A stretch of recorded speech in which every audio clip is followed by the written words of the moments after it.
Chicago, 2011. A cop is murdered. Police and prosecutors swear they have the trigger man. He swears he didn't do it. How far will each side go to prove they're right? Like it's just one bombshell after another, where you're like, what? The story of a PlayStation, a brain-eating amoeba, and the relentless pursuit of justice. Off Duty, out now. Listen wherever you get your podcasts. This message comes from Jackson. Taxes aren't something you can only think about once a year. With investments, planning for tax day is year-round. Fortunately, Jackson offers tax-efficient products. Visit jackson.com for more information on how our products can make your tax bill a little bit less painful. Jackson is short for Jackson Financial Incorporated, Jackson National Life Insurance Company, Lansing, Michigan, and Jackson National Life Insurance Company of New York, Purchase, New York. Hello, and welcome back to the Psych Legal Pop Podcast. This is a podcast where we talk about popular culture through the lens of an attorney and a therapist. I'm the therapist, Tess Brigham. And I'm Brooke Brigham. I'm the attorney. And we are back with Sister Wives, Season 19, Episode 6. He delivered me from all my fears. That's a mouthful. Wow. Yeah. So before we jump into this episode, which I thought was pretty good, I thought, nobody did anything together except for Christine. Well, no, we have the Kody, Meri. Oh, that's right. I keep forgetting, reunion. But it just feels a little bit like all we've got is just. That's not true. Christine got together with all of her kids and told them about. Yeah. I just want more. I guess I want something that's not going to happen, which is more family interaction. And I guess this is what we're going to get. The family is all over the place. Yeah, I don't know. I thought it was. But yeah, this one was good. Anyway, more we're going to had before answer an Instagram question that we got. So Brooke, take it away. Okay. So yes, Kate left us a comment on Instagram. She says, "Hi ladies, I just listened to this episode," talking about the last episode. And at the beginning, you talk about Christine and Janelle's recent press tour. Brooke, on next week's episode, would you analyze if you think what Christine said publicly about Kody violates the terms of the child support lawsuit she filed? If I remember correctly, according to the filing, they both aren't allowed to talk negatively publicly. So I thought, did we talk about that on the regular episode or was that on Patreon? I think we maybe both. Because you went into it on Patreon. Okay. So this is a lot of these episodes are blending together. I apologize. So it's a blur. But so Christine and Janelle went on the Smith Sisters Live on Sirius XM Radio. And at the end of the interview, when asked what 3 words they would each use to describe Kody, Christine immediately said deadbeat dad. Which she acknowledged was 2 words, but she'll take it, and oblivious. And so then I started seeing stuff on social media, people saying, well, that's a violation of this injunction or restraining order that's part of the child custody case. So I looked into it. I actually looked up the forms, the Utah State forms, the court forms that get filed in these cases. And so the actual petition she filed itself is not public because it's a family law matter. It's private. So nobody has seen that. But the court itself, not Christine, automatically issued this order. So when someone files a divorce, custody, or paternity case, the court will automatically enter an injunction in the case that tells the parties what they can't do while the case is underway. And so in cases involving minor children, the parties must not, in the presence or hearing of the children, demean or disparage the other party. So, this is meant to address, mom talking bad about dad to the kids and vice versa. Mm-hmm. And so she said it on this radio show. I doubt Truly was listening. Mm-hmm. I doubt. One of Truly's favorite shows. Are you kidding me? The Smith Sisters? I doubt that Truly will ever hear about it, even if she's on social media. I don't think she's in the same spaces on social media or the internet that we are obsessively over here talking about this family. So, I think it's, the same could be said. Well, Kody's talking bad about everybody, but obviously this is filmed, a couple of years ago. But what if, let me ask you, if Kody, is this all just in relationship to the child? I mean, she is speaking disparagingly, I don't know if that's the right word, about him in a public setting on a radio show. So even though maybe Truly won't hear it, it is still bad-mouthing the person. Well, that's not what the injunction says. It says you cannot in the presence or hearing of the children. Okay. Presence and hearing of the children. Yeah. Got it. You're allowed to go complain about the person to your family or your friends, or it's just, it can't be said in front of the children. Got it. So, which I understand, and I also want to say kids, it's so funny about all this. What, Truly's 15, 16? 14. She knows. Yeah. This isn't shocking to her, but yeah, interesting. So it's really got to do with Truly and not just the general public or the world at hand. Okay. Right. Huh. And, obviously if she's saying things that are untrue about him, it could be defamatory, but if you're not paying child support, I think that, deadbeat dad might be a accurate description. So I don't know. And nothing's going to come of this. And I'm sure once she said it, she probably realized, given that this case is pending, I probably shouldn't have said that. Or at least someone said that to her, because it's not a good idea to be saying that. Well, I wonder if Kody called up his lawyer and started, and maybe the lawyer was like, yeah, Kody, you could try to do something about this, but really don't waste your time and money trying to fight her saying these few things. Right. So the other thing that a lot of people were talking about was whether or not Kody and Robyn taking their house off the market had anything to do with the filing of this case. And I don't really think so, because basically this petition, they were never married. She has no interest in this property. Her name is not on the title to the property. So because these petitions she's filed, they don't involve division of real estate or property or debts, meaning marital debts, marital property. That's what that refers to. When you file for a divorce and you have marital property, it's an automatic injunction that you cannot dispose of that property. You can't transfer it, sell it, whatever. You have to keep it, protected, because it's now under the jurisdiction of the court. But this is not marital property. So I don't think that was the reason they took it off the market. Probably because they didn't get an offer. That's probably the main reason. Yeah, because the market's not great right now. And I bet you, if they did get offers, maybe it was way below what they were asking, and they just figured that they should just stay there. Yeah. And make it work. Yeah. Make it work with only 6 bedrooms, or, you'll muddle through. And your 2 minor children. Yes, you can make it. All right. Well, should we dig into this? Let's do it. All right. So we are Christmas 2022. We're still, we're 6 episodes in. We're still in the. Well, one thing I've been on to 2022. Yeah. Well, one thing I saw, I'm not very good at spotting things, because I'm usually just writing things down. But I did notice that a lot of people had clocked from last week that the Thanksgivings didn't really match. Like, we see our Ariella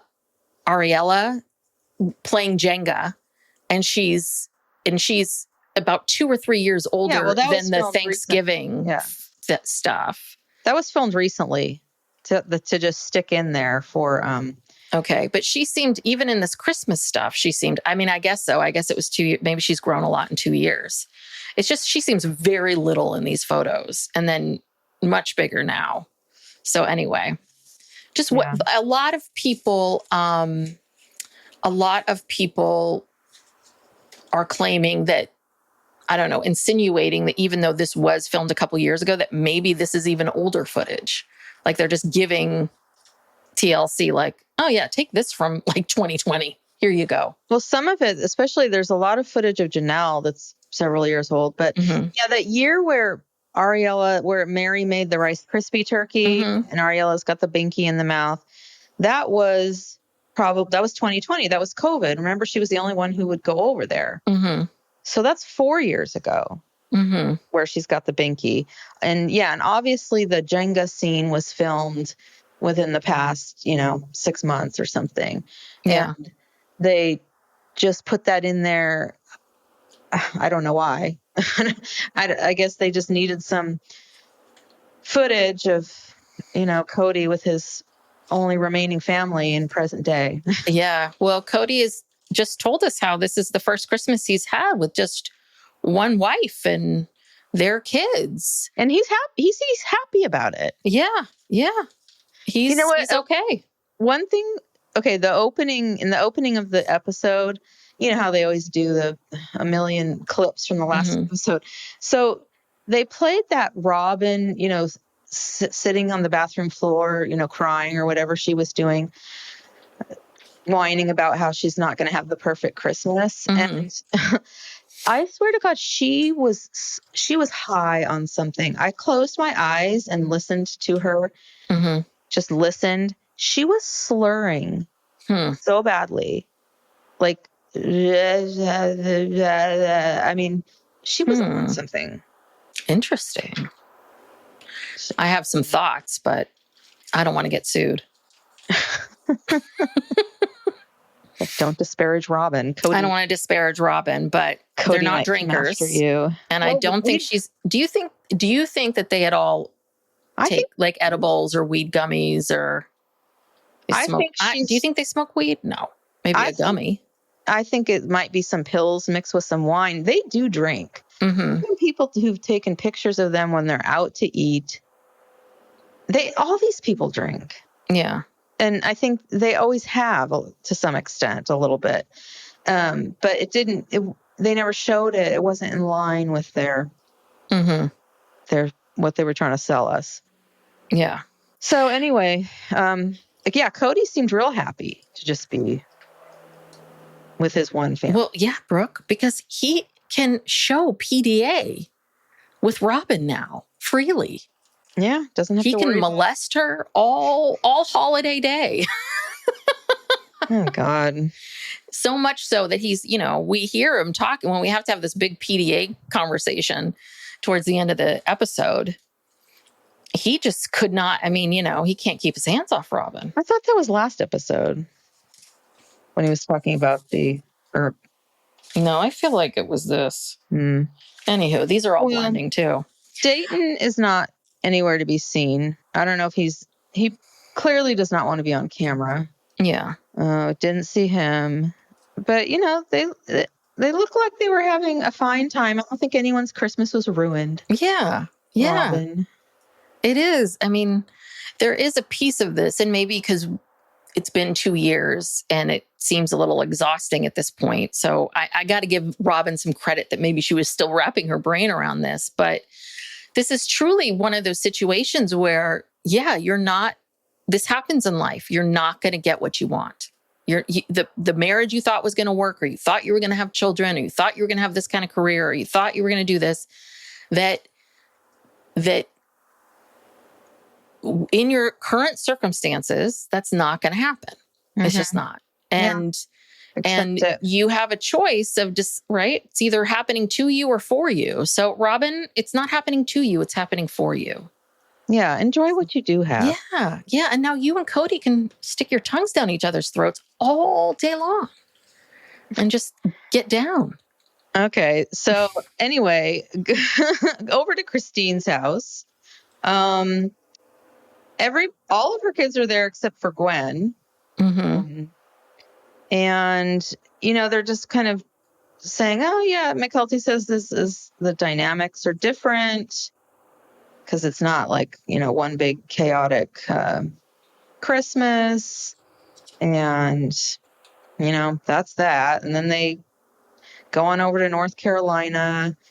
Same kind of thing. Janelle is there and Savannah at Maddie and Caleb's house. And she's talking about how, this is different. And, she's not used to having to make all this food and she had to look up some recipes. Yeah, Janelle actually had to work this holiday. I know. She's like, oh, shit. Yeah, there's no one else there to cook all this stuff. So she to try to figure it out. And then we see Meri, who is with her good friends, who I don't think I've ever seen either one of these people before. Well, one was her old babysitter. Yeah, Lisa and Amber. Lisa was her old babysitter. Amber was, I don't know where Amber is. Amber? No, Amber's not the one she talked to earlier in the season. Yeah, no, I feel like isn't that Amber? No, because that lady had blonde hair. The one in the first episode where she went and she said, Kody and I are done. She had blonde hair. This lady had dark hair. Well, so yeah, and Meri's talking about how, she wants to be somewhere where she's wanted. And she says, she doesn't, she's okay with where she is. She's evolving and she has no idea what the future will bring. And I'm like, my God, Meri, I feel like the minute Kody said to her, I'm not going to try anymore. This isn't going to work. I'll fake it for you, but I'm not going to. It was like something switched inside that woman. And she just woke up and she was just like, fuck you. I am done. And because this, to me, I feel like this episode was the clearest, most together, the strongest, even, the most worthy upness that she has ever been. Yeah, no, Meri's really coming into her own. She is very clear. And when we discuss the final scene where Kody comes over for God, I don't know why. Just to bug her. She really stood up to him. And she really just did not like sugarcoat anything. And it was great. It was like, thank you. She did worthy up. I now think Meri is starting to have more credibility with me. Really? Yeah. With the worthy up stuff. Not quite to I don't think she should be selling worthy up coaching products or anything. But I'm just saying, I think she has earned that title of worthying up. And what I wonder is how much do these guys know about what is going to air and how far in advance? Because Meri really did herself a disservice because what she really needed to do was hold off on releasing Worthy Up until the new year. New Year's always a great time to release things. This episode. This episode might be one, but the new year is when people really want to make big changes. And that's usually when people want to do that kind of stuff. So she could have waited till this episode, know that this is where she was, and then started promoting. And I think she would have a totally different result because this is what I had been saying the whole time with Worthy Up. She has to show us how she has done this thing because we're not seeing it. So yeah, she's doing it. She's doing it. She said she loved having those big family Christmases in the past, but yeah, people evolve. She's moving forward. Yeah. And good for you, Meri. This is the healthiest we've ever seen you. Yeah. Yeah. I just find it so interesting that how people can't, she's obviously been unhappy for a long time. She knows this hasn't been great, but it's just interesting to see what the light bulb moment is for people of what is this, what they call it. They talk about this in marriages where I was just reading this article the other day where the final step is usually what they call the straw. And there's always a straw that breaks the camel's back. There's always something. It could be big, it could be small, but there's a moment in which something gets switched and people nope, not going to work. You spend a lot of time being unhappy and then making excuses and then trying to figure it out and then kind of resolving and saying, okay, this is how it's going to be. But then some people stay like that for the rest of their lives, but for the people that get divorced, there's always a moment where it's nope. And I think that was Janelle's too, which was, nope. you're gonna treat my kids like this? Nope. That's it. That's the straw. I mean, I think the straw for Christine was, we're not going to have an intimate marriage. And it was like, okay. Yeah. And not being there for Isabel's surgery. Yeah. Well, I think that was a really big, that was huge. Even more than the non-intimacy, because he hadn't been intimate with her for a long time. Yeah. But I think hearing him say it. Yeah. Yeah.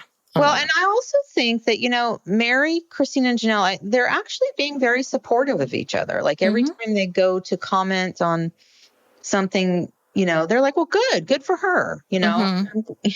They're glad that Meri is finally. Yes. And the last straw. I want to say something about this, right? Which is, we've always heard about how Kody was this, like a sieve.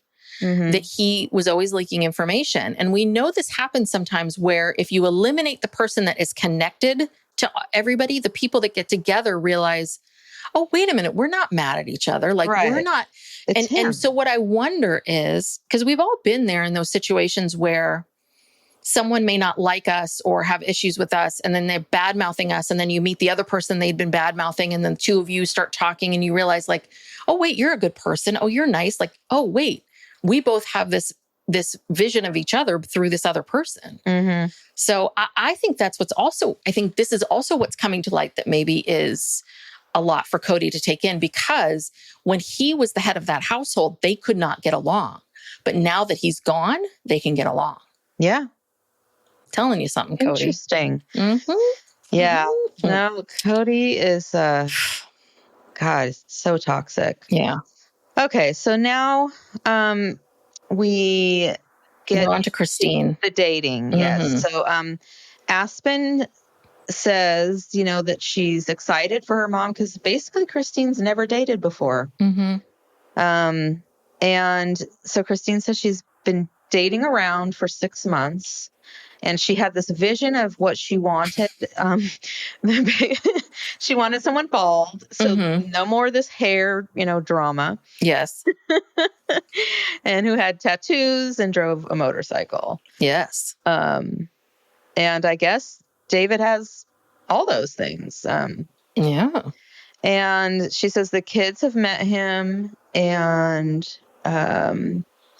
they basically talked for a month before they actually went out on a date, and they exchanged, I think, obviously photos, videos, FaceTime. I don't know what they did. Anyway, so they're all sitting around talking about him.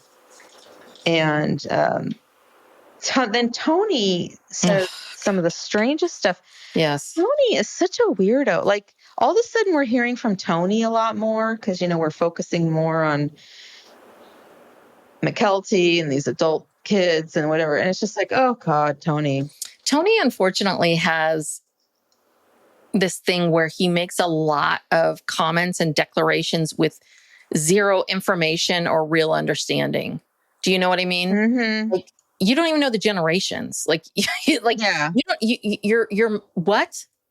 And didn't you get married at like 19 or something? Like, what are you telling a 50-some-odd-year-old woman about dating? Do you know what I mean? This is a boomer. Like, yeah. Yeah. It's like, no, we're not boomers. No, that's insulting, Tony. But yeah, he's saying he likes David. He's a survivor because his wife died and left him with 8 kids, and he didn't get addicted to gambling and drugs. Yeah, that tells you a lot about Tony. Yeah. Like, that's automatically Tony's like, oh no, I couldn't do that. Not gonna happen. Yeah, or I need to be high all the time. Or yeah, if some tragedy happens to you, that you're just gonna automatically become addicted to gambling and drugs. That's weird. That's a weird view of the world.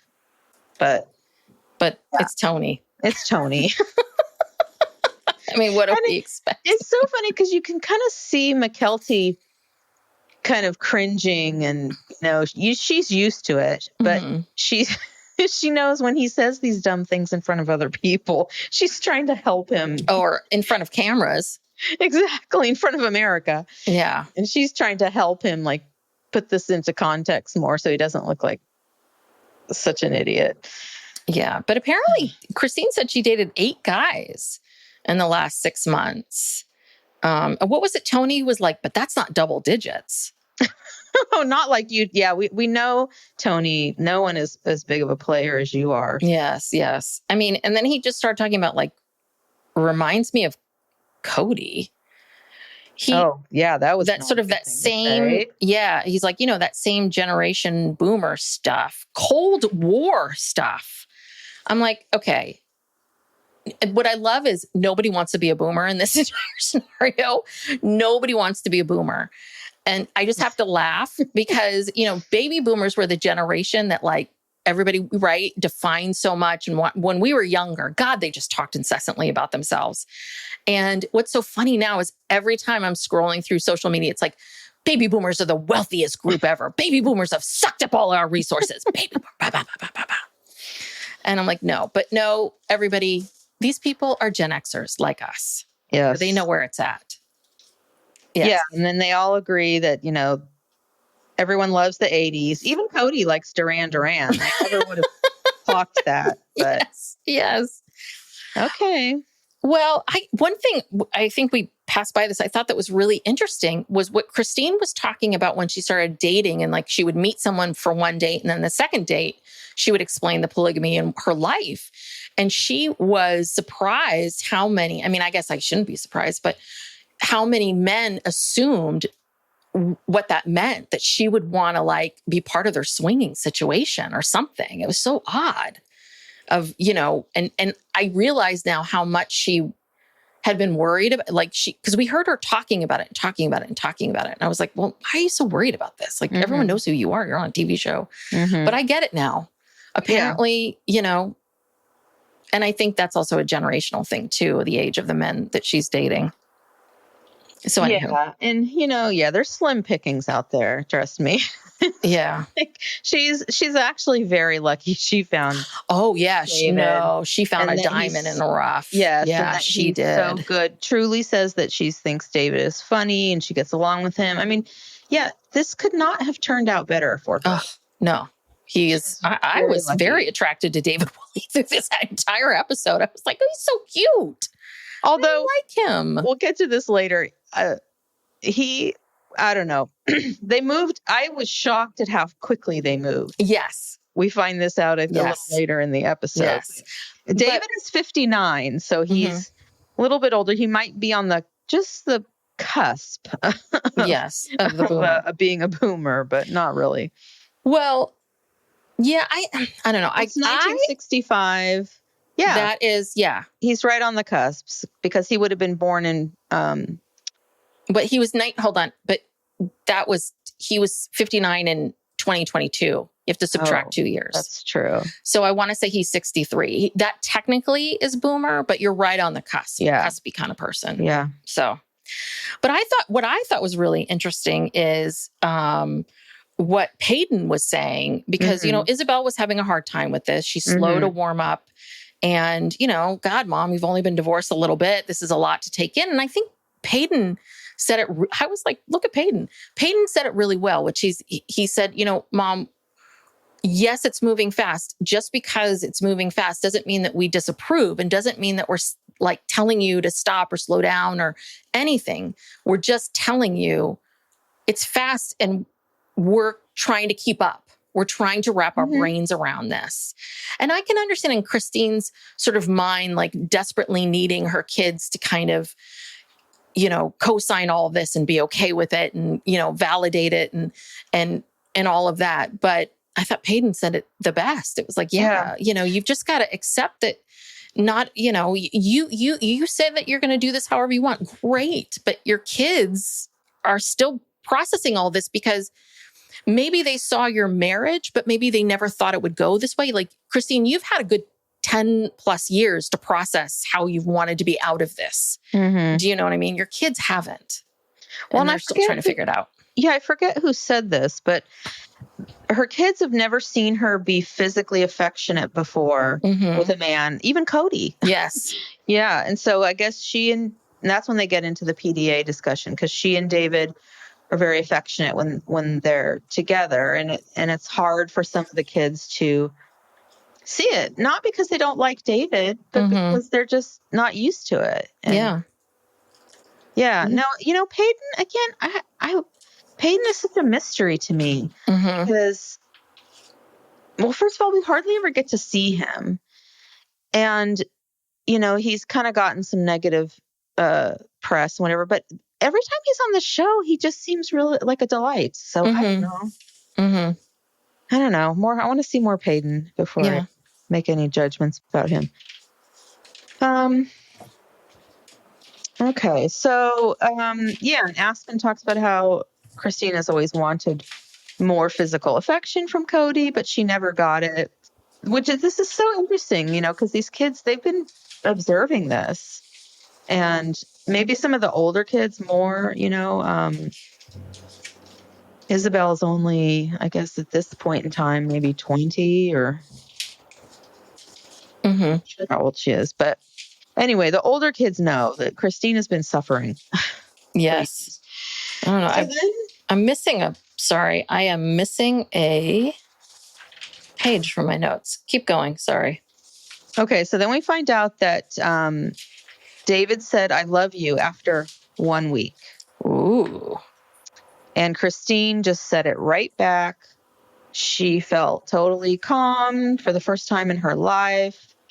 She didn't think anything about it only being a week. She just fell hard. Fell real hard. Yeah. Yeah. Okay. Their souls synced up, Brooke. I know. And she realized that she was in love with him. Yes. So we'll more on that later. Then we go to North Carolina. This whole, I wrote down that Janelle has this whole farmer fantasy thing, which doesn't really align with where they actually live. But well, no, she wants cosplay farming. Yeah. She said it, garden, some chickens. Like nobody wants to use their farm as like their only source of food. They just like the idea of like once a day watering a garden and throwing out some seeds for a chicken and going, "Ooh, we have an egg. That's picking some squash or tomatoes or whatever's ripe. Yeah. Yeah.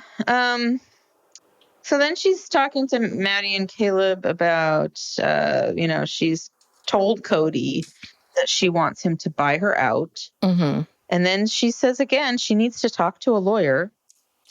And she says she has her part of the money to pay off the property, but Kody doesn't. Yeah, I thought that was very interesting because what she's asking for, right, is for Kody to have the money to pay off the property and pay her off, right? So when I heard that, when she said he doesn't even have the money to pay off the property, I'm like, ooh, Janelle, where are you going to get your money from? Yeah. He doesn't have any of it. You're going to lose the property before he can even pay you.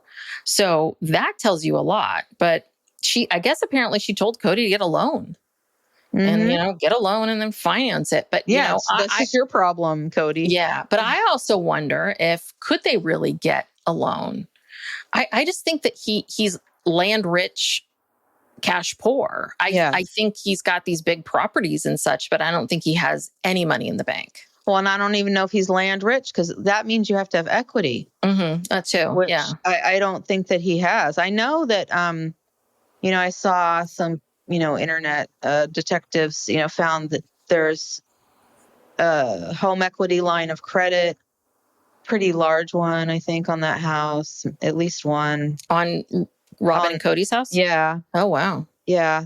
So and that's the other reason why they might have taken it off the market. They might owe so much in that house that they weren't getting offers that were going to cover it. Right. Yeah. Yeah. Exactly. So, but Janelle's tired of living in the apartment. And you know what, Janelle? I don't blame you. I really don't. And that she wants her life to start. She wants to settle somewhere. Yeah. And I really don't blame you. And what I also think is very interesting about all this, right, is, okay, so Janelle somehow managed to save the money. Robyn told us what a good saver she was before. Oh, I know. Despite the fact that Robyn said she just made bad financial choices. Yeah. So you just told us last episode that Janelle makes terrible financial choices and you're a great saver, but somehow why don't you have the money? Yeah, she's managed to save, probably well over $100,000 in this short period of time. Mm-hmm. So, yeah. What's your excuse, Kody? Well, but this I thought was really interesting. She said, so she realized when they got to Vegas, so we're talking Vegas, we're talking like 2011, that she isn't going to wait for Kody anymore. That like, it sounds like she really would wait for him to make decisions, wait for him to, say, yeah, I'm ready to do that. And I think she just was like, I'm not going to wait for this person anymore. I'm just going to keep moving forward and do what I want to do. And, so why did she move to Flagstaff? I don't know. I feel like that would have been an opportunity for her because Christine didn't want to move. She didn't want to move. I think Meri was kind of indifferent, but Meri didn't move right away. Remember, she kind of took her time. The three of them should have banded together and said, no, we're not going. They should have. You can do what you want with your house over here, Robyn, but we're not going. Yeah. What do we care if we have a stranger living next door in the cold? Do you know what I mean? It's like, okay, fine. We'll just pick someone new. Yeah. No, they really should have. They should have known. They should have seen the writing on the wall at that point, with Robyn and no one even knew why they were even moving to Flagstaff. No connection to it, no family around, nothing. Yeah. Well, the other thing too is that I think this is in this moment, I think this is when Kody spent a lot of time working each individual wife, like working Janelle, working Christine, working Meri to get them to get on board with all of this. And I'm sure this is what Meri has been alluding to about how he made this declaration. Bet you he made the same declaration to Christine. And I'm sure, I don't know what he told Janelle to get her to go, but I think that's a lot of what they're referring to is, wait a second, this guy has been giving us this line of BS our whole lives for a long time. But right now, Kody, he's going over to Meri's house because he's got some things to say to her. Well, let's wait and talk about that whole thing. We're going to talk about that whole thing later? End. Okay. Yeah, let's finish up with Christine. Psych Legal Pop will be right back after these messages.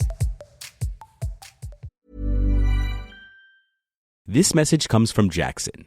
Taxes aren't something you can only think about once a year. With investments, planning for tax day is year-round. Fortunately, Jackson offers tax-efficient products. Visit jackson.com for more information on how our products can make your tax bill a little bit less painful. Jackson is short for Jackson Financial Incorporated, Jackson National Life Insurance Company, Lansing, Michigan, and Jackson National Life Insurance Company of New York, Purchase, New York. Chicago, 2011. A cop is murdered. Police and prosecutors swear they have the trigger man. He swears he didn't do it.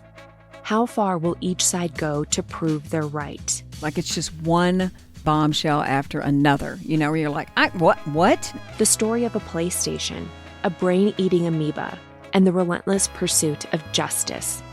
Off Duty, out now. Listen wherever you get your podcasts.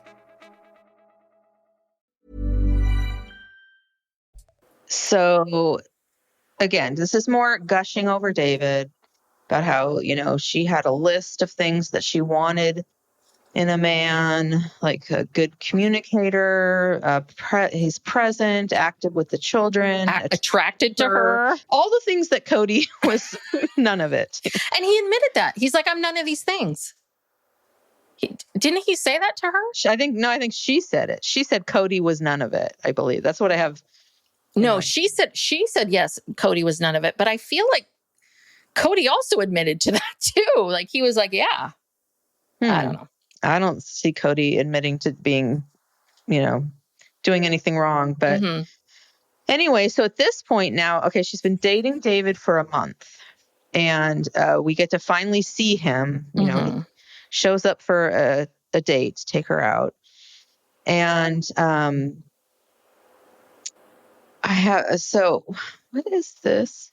Oh, I guess David, in describing Christine, he says that she's aggressive and desperate for affection. Did I Is that right? Yes, because I wrote the same thing down. Okay. But It I just seems think so that, weird. well, she felt bad. She felt weird because on their first date, they didn't kiss. On their second date, they didn't kiss. And I think for David, he has this 3-date rule with kissing. Yeah, I guess he was just being polite. yeah. And I think maybe he's been dating and this is sort of the standard or whatever. And he was surprised, I think, that she was, when he said aggressive, I think he meant like she really wanted to like skip some steps here. Yeah. And I was like, yeah, she was starved for affection, David. She was very starved. She was starving, like on Survivor, dying, starving. Yeah, because he says the third date, on the third date is when she says, "Are you attracted to me?" Let's get this out of the way right now because I can't spend another 25 years not being loved. And so he said, "Yes, I'm attracted to you." And then they had a makeout session. Yeah. So and thank God we got Christine's dream. She's been wanting to make out with someone for I don't know how long. Good for her. And then 3 or 4 days later, they say, "I love you."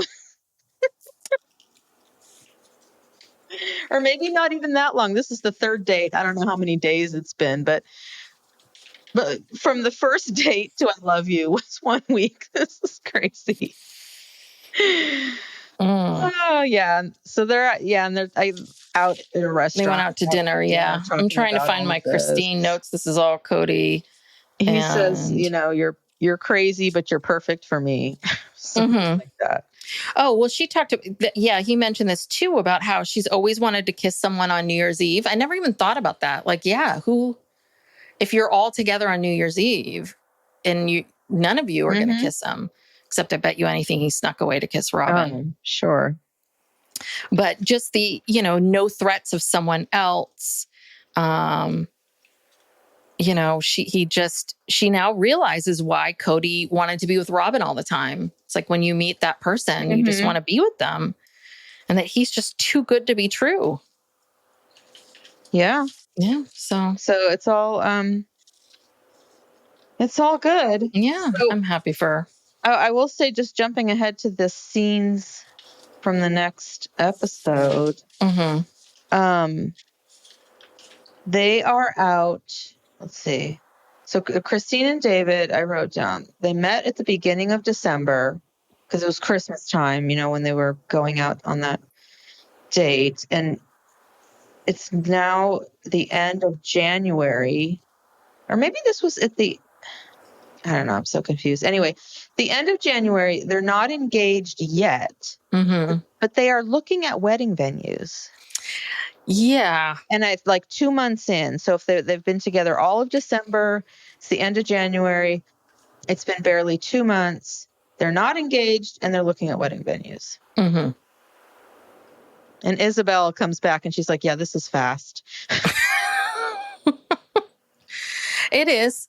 It is. I mean, I do wonder, do you think that the producers were like, we need content. Can the two of you go and look at some properties, or how did they end up out there? I wonder, did they specifically go out there to look for these properties, or did they happen to be out there? I don't know. That's what I'm curious about. See. But they definitely said wedding venue. Yeah, I mean, they are. Yeah, wedding venue or something. Like I felt like it all moved very fast myself, but what can you do? Yeah. They're already married. Yeah, they've been married for a year. They just celebrated their anniversary. Yeah. Oh, that's right. Yeah. Okay, so now the final storyline here. Kody is going over to talk to Meri about their divorce. Why? I don't know. I think he has ulterior motives for this conversation, and I guess they just need some filler. But well, so this is what he says in sort of this voiceover while he's walking up to her house, which is their whole marriage. She has said one thing, but he's gotten a different vibe from her. He feels like he's been shoveled BS his entire life. Huh? Yeah, I don't. What does that mean?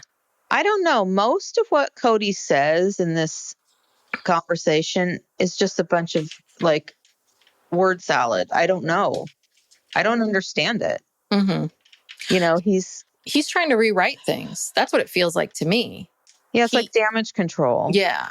Well, he doesn't like, I mean, we can get into it, but he doesn't like that I think, you know, what happened was that Meri, for the first time ever, set up some boundaries with him and set up some very clear things that he needed to do. I think their whole marriage for a long time has been like, oh, it would be nice if you did this. It would be nice if that would happen, or whatever it is. I think this time around, I think it's very shocking to Kody to have her say, okay, well, I'm going to get this divorce through the council. I'm going there next Tuesday. You can meet me there or not. And then finding out she went and she did it and she told them the truth. And this is how you're coming, right? Like, I think he's been like, wait, what? I've been pushing you around for years. Yeah. You're going to stand up to me now? Wait. I don't like this. So now I'm going to start saying that I've been shoveled bullshit from you. It's like, what BS? Yeah. And also if you feel like she's just been bullshitting you his whole life, her whole whatever, you should be glad that, you know, you guys have separated, you're moving on. But no, it's like he would rather have her stay and just be mad at her and hate her than for her to just go. And then that's it. He has nothing. And I think it's financially motivated. I think he doesn't like that she's leaving with, you know, some income streams other than this show. And knowing that now, maybe she's going to get the same idea Janelle has now and start, you know, demanding money out of Coyote Pass and the money that, you know, she put into our home. And so he's losing control over her. And he's got Robyn in his ear saying, and he even says, like, you know, part of his reason for going over there is that, you know, Robyn wants Meri to come for Christmas. We're just back to this again. But here, why? I mean, is this her? Is if Meri shows up to Christmas, does that still mean then you're in a plural marriage, and so therefore you can check that box? She got her release, so whether she comes over to Christmas or not, they are not a plural family. Yes. So why does she need to come to Christmas? Why does she need to fucking come to Christmas so badly? So Robyn can continue on this farce. I don't know. Maybe they're afraid too. I think they know. They see the writing on the wall. They know that they are not popular. And that, you know, Meri, Janelle, and Christine are much more popular. And they might be worried that if they don't if they're not a part of any of these women's lives, they could possibly get cut out of the show. Interesting. I never even thought about that. Yeah, it's called Sister Wives. And honestly, Kody is just so angry and toxic. No one's interested in watching Kody anymore. Yeah. There's nothing interesting about him. We just complains. Yeah. Honestly, the only reason why people find you entertaining, Kody, is to rip on you. And then to be able to, your scenes are only interesting because people just want to see what's inside your house. Like, nobody wants to hear what you have to say. They're just adding up your artwork. Yeah. And helping Janelle and Christine and Meri get their money back out. Yeah. Yeah. I mean, you're absolutely right. It's God, but he can't even hide his ulterior motives. Do you know what I mean? Like, he's not even good at this. Anyway. No, and you know what? He came over with all these rehearsed lines, you know. Okay, first of all, this guy, just the way he was dressed annoyed me. Well, he wore his favorite leather jacket. He's got this tan leather jacket. He's all gussied up. He's got his hair freshly, you know, gelled or whatever. He looks like an idiot. He is so arrogant. He is so toxic. He's just oozing toxic masculinity. And, you know, he's spouting off these things. I know he prepared this, don't blame me for not loving you. I was doing my duty. Blame yourself if I don't love you. when I'm in love with a woman, that's her fault. Mm-hmm. So what happens when I'm not in love with a woman? Is that just my fault? Doesn't even make sense. Yeah. Basically, what he's trying to say is, if you do the things, I would love you. You will get my love if you do the things that I want you to do. And you will get that love for me. But that doesn't even make any sense, because Meri was trying to do the things that I mean, she was trying. This is the problem, is that none of his arguments work, because we've been watching this. We see you. We know that that's not true, that Meri has been there the whole time, that she has tried, you know what I mean? And that this isn't about whether or not, I don't know, whether or not you love them or they loved you. It's like, all of this is about you wanting to control each of these women, and that you liked, right? This is what you've been getting off on, is this control, this power, this desire, this need to be in. And one thing that I think is really interesting, I was thinking about Robyn, like, why does Robyn need Meri to be at these holidays so badly? And it's almost kind of like, those women who pick friends that are uglier than them. Women who feel like they have to be on top with other women. Men do it too. People may do it at work. People do it in the workplace too, where they won't hire anyone smarter than them, even though they should. It's the smart thing to do. That they always have to be the top dog. And I think that Kody got off on the fact that he was desired and wanted, and everyone wanted to be be with me. And that Robyn was like, got off on the fact that she got him. So when you take these other women out, when you take the dynamic of the kids and the women out, he's just a regular old guy. He's not a rock star anymore. Right. He's just a monogamous. Yes. The thing that he always, oh my gosh, didn't want to be. Yes. Yeah. Yeah, you're right. This is very, they've got their patterns, their well-worn patterns of how they want to be. And the fact that they can't be that anymore is just really messing with both of them. Yeah. That whatever boost they got from that ego boost. And so now if 3 women are divorcing him, is he so desirable? Well, no, not really. And now, she keeps saying, I'm the idiot that stayed. It's a little bit like, yes and no. I mean, I don't think you're the idiot that stayed. I think you're just kind of realizing, like, oh, you're with an idiot. Like, that this is kind of it. Yeah. And Kody doesn't like to be seen as a failure. And really, that's what this is. He failed to keep these 3 women even remotely interested in being with him. And so, I don't know. Then he goes off on so many different bizarre tangents, talking about how he was so crushed when Sonny and Cher got a divorce. Oh yeah, I was like, God, who knew that Sonny and Cher affected Kody so much? Oh my God, that divorce was just so devastating to him. Go back to 1972, and God, yeah, that was a real trauma for him. Well, so Meri, I have to say, so Meri held her own from moment one, because when she was kind of like, listen, you're coming over to my house, what the you want? Right. Why are you here? Yeah. And then when he gets into the whole thing about, if I'm not in love with you, that's on you and all of that. And she just looks at him and she goes, I'm not placing blame. I haven't blamed anything. And he keeps screaming at her, you are trying to make me own it. He said, he starts to get into this thing. He said, I said to you, we can fake our way through it. That's not me saying I can't make it work. What?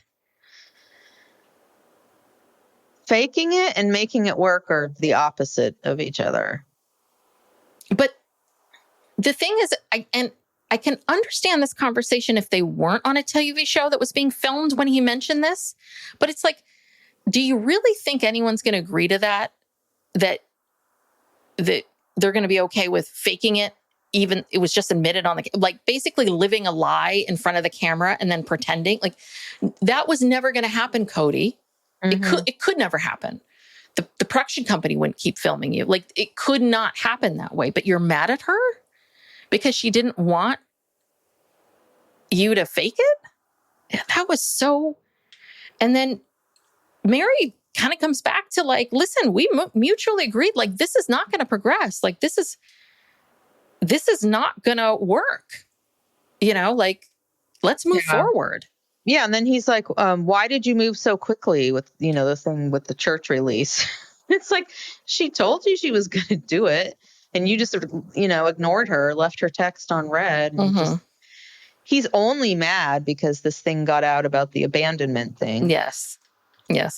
This was my favorite. They brought in this real quick thing of Janelle. And Janelle's like, I hung out with Meri and Kody before we got together. And they were always so goofy together. I'm like, yeah, when you were her sister-in-law, used to hang out. Yeah. I was like, okay. But, and I think she's right. That I think they did get along. They did enjoy each other. But yeah, he's just pissed. He's pissed that he got called out by these church officials. But you tell us that you don't even believe in this. Right. Like, So what do you care? What do you care? If you don't care, you didn't care enough to go. So, and you say that you don't care, but it's just like, it's this, your ego cannot stand the fact that one person may think this about you. Yeah. If you didn't want to release or you want to say your side of the story, whatever, you could have shown up and, that's on you. So then we get into some even real uncomfortable territory with his F and F. Oh, yeah. Well, he did. How did this even come up? He makes it sound like this was the okay. He says he's grateful that Christine left, and he doesn't want to be in a relationship with Meri or Janelle.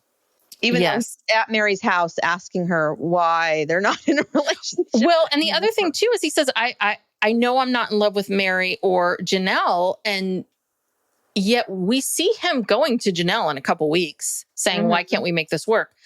And then saying, Christine did me a favor by being brave enough to leave. I'm like, my God, you finally gave her a little bit of credit. Like he has moments where things start to slip out of like what is real. Anyway. Yeah, but he talks about basically fucking and fighting. Yes. Just, having just fighting and having makeup sex, which to me, it seemed like he was saying that this was his pattern. With Meri. And maybe other people too, but definitely with Meri, it seemed like he was talking about that. And he said, that doesn't create intimacy. It just creates orgasms. For you, Kody, or her too? Yeah, did she get undetermined? Unclear. Oh, just orgasms for me, because that's the most important piece. Yeah, that was disturbing, and and he said it twice. He said it twice. Mm-hmm. This deep emotional intimacy. Yeah, and Meri's like, "Well, I'm sorry, our relationship was so confusing." I mean, she doesn't know what to say because he is making the craziest declarations, and she's just kind of like, okay, well, sorry about that. Yeah. And then that's when he says, I wish I wouldn't have ever married her.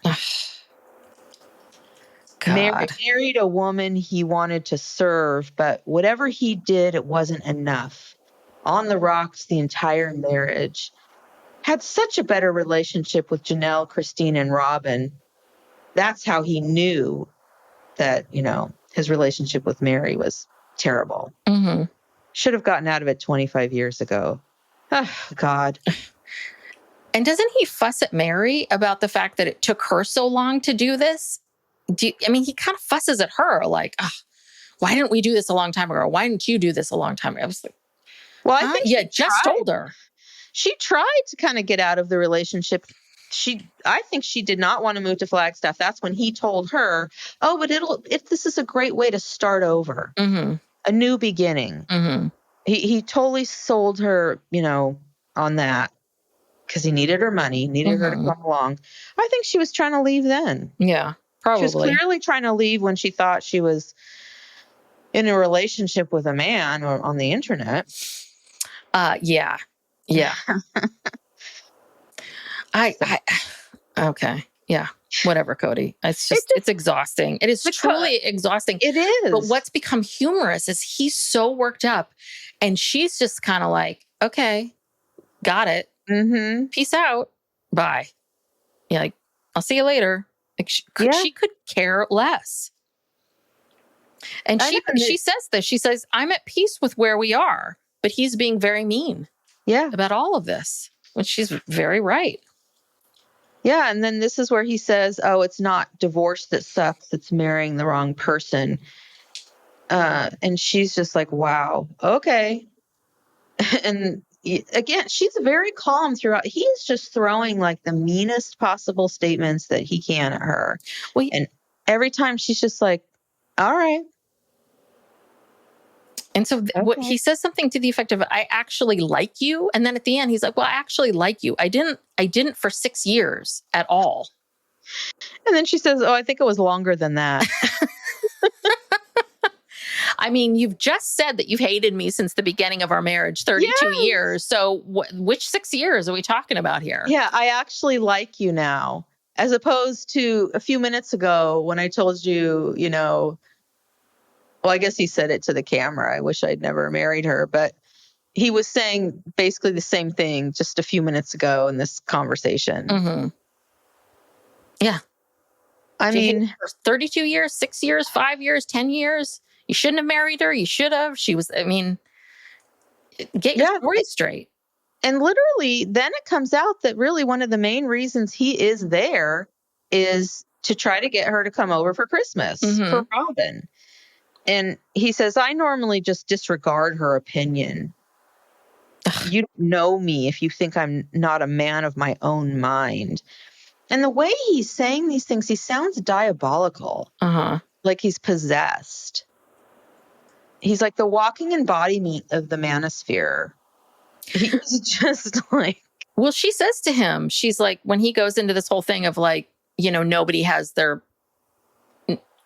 I listen to my own opinions, or I disregard her opinions. Meri's like, no, you don't. No, you don't. You've been following her for,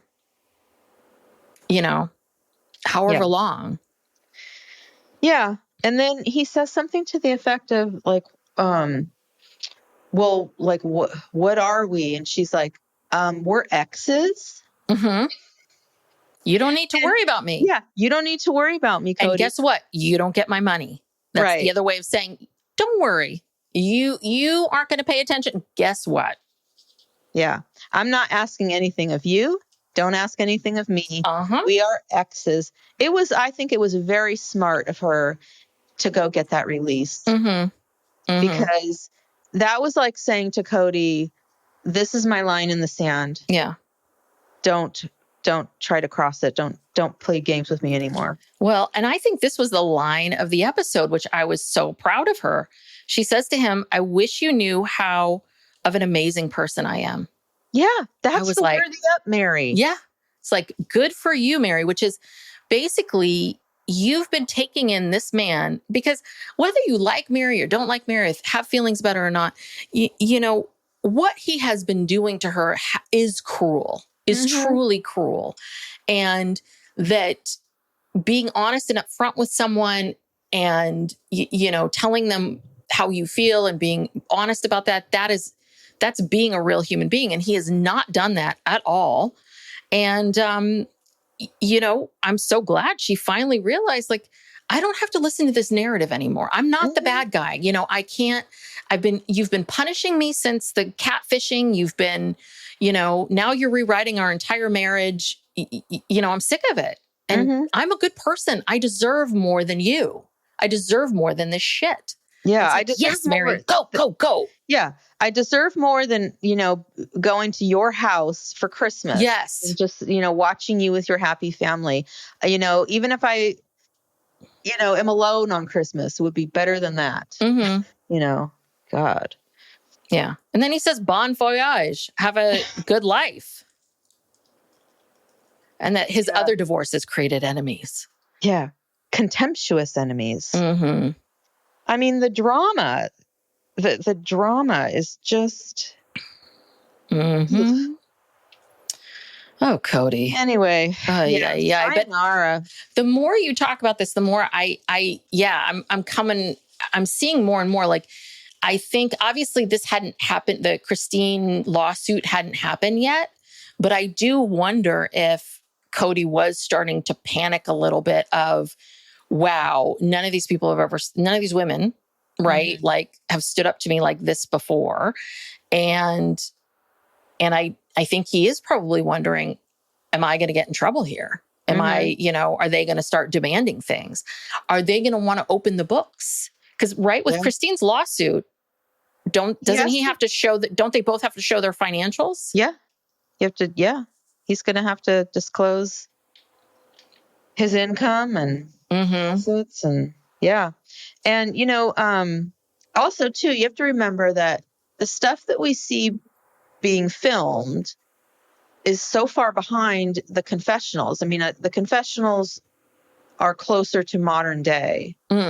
So you always have to remember that, keep that in mind, because the confessionals are so angry.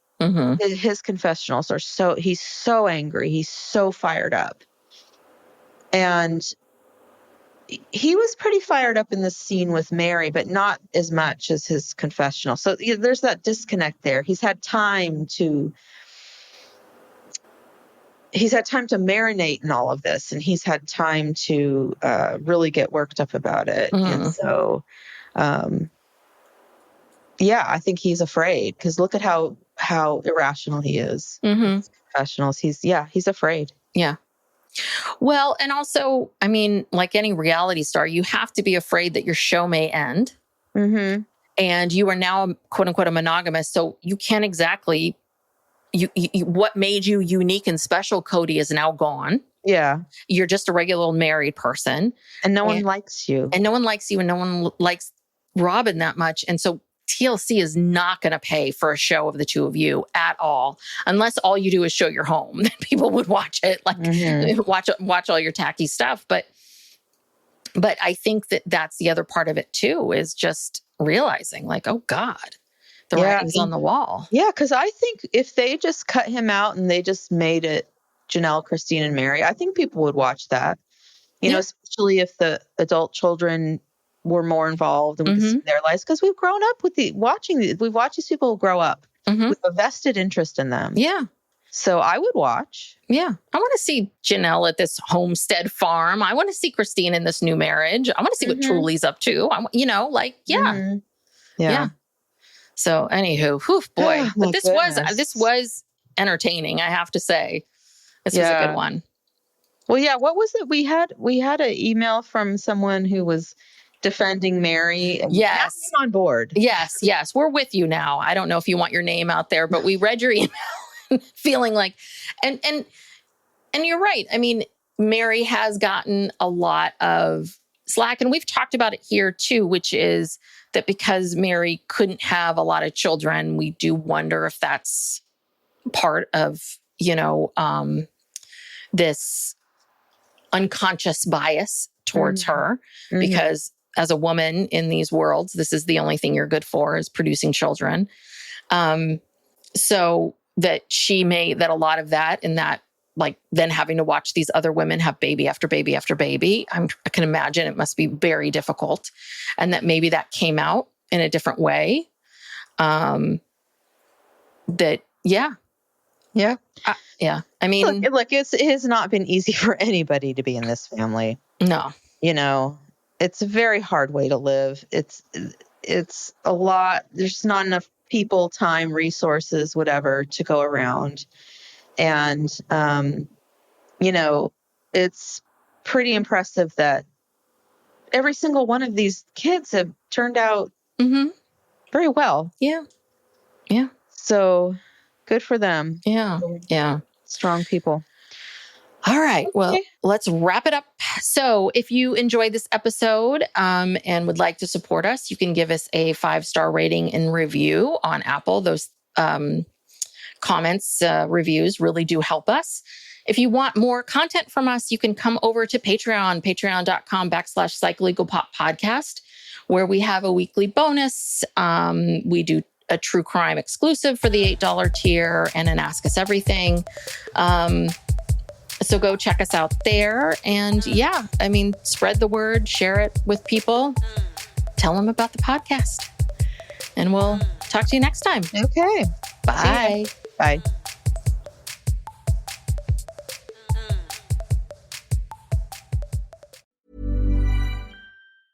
This message comes from Jackson. Taxes aren't something you can only think about once a year. With investments, planning for tax day is year-round. Fortunately, Jackson offers tax-efficient products. Visit jackson.com for more information on how our products can make your tax bill a little bit less painful. Jackson is short for Jackson Financial Incorporated, Jackson National Life Insurance Company, Lansing, Michigan, and Jackson National Life Insurance Company of New York, Purchase, New York.